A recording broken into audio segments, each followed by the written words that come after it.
ලෝකයේ පිරමිඩ තියෙන්නේ ඊජිප්තුවේ විතරයි කියලාද ඔබ හිතන්නේ? සම්පූර්ණයෙන්ම අයිස් වලින් වැහිලා තියෙන ඇන්ටාර්ක්ටිකාවේ ඊජිප්තුවේ ගීසා පිරමිඩයටත් වඩා විශාල පිරමිඩ හැඩේ ව්‍යුහයන් තියෙනවා කිව්වොත් ඔබ විශ්වාස කරනවාද? නොදුටු ලෝකයේ තුලින් අද අපි යමු ඇන්ටාර්ක්ටිකාවේ අයිස් යට තියෙන රහස හොයන්න.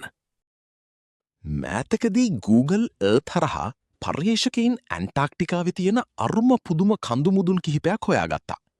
මේවායේ හැඩය කොතරම් නිවැරදිද කියනවනම් මේවායේ පැති 4ක් සහ සමචතුරස්‍රාකාර පදනමක් පැහැදිලිව දකින්න පුළුවන්. සොබාදහමට පුළුවන් ද මේ තරම් පරිපූර්ණ ජ්‍යාමිතික හැඩයක් නිර්මාණය කරන්න? සමහර පර්යේෂකයින් විශ්වාස කරන්නේ වසර දහස් ගණනකට කලින් ඇන්ටාර්ක්ටිකාව අයිස් වලින් වැහිලා තිබුණේ නැහැ කියලයි. 1513දී නිර්මාණය කරපු පිරි රීස් සිතියමෙත් ඇන්ටාර්ක්ටිකාව හිම නැති කලාපයක් විදිහට ඇඳලා තියෙනවා. එහෙනම් මේ පිරමිඩ නිර්මාණය කළේ අයිස් යුගයට කලින් මෙහි ජීවත් වුණු දියුණු ශිෂ්ටාචාරයක් විසින්ද? හැබැයි භූවිද්‍යාඥයින් නම් මේ කතාව පිළිගන්නේ නැහැ. ඔවුන් කියන විදිහට මේවා හඳුන්වන්නේ නූන ටැක් කියලා.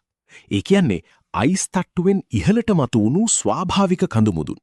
මිලියන ගණනක් තිස්සේ ඇතිවුණු හිමකුණාටු සහ ඛාදනය වීම නිසා මේවා මේ වගේ පිරමිඩ හැඩයකට කැපිලා ගිහින් කියලායි ඔවුන් කියන්නේ. ඔබ හිතන්නේ මේවා ස්වභාවිකව හැදුණු කඳු කියලාද? නැත්නම් ඈත අතීතයේ හැංගුණු පිරමිඩ කියලාද? පහලින් කමෙන්ට් කරන්න. ලෝකයේ ඔබ මෙතෙක් නොදුටු තැන් ගැන තවත් දැනගන්න අපේ පිටුව ෆලෝ කරන්න.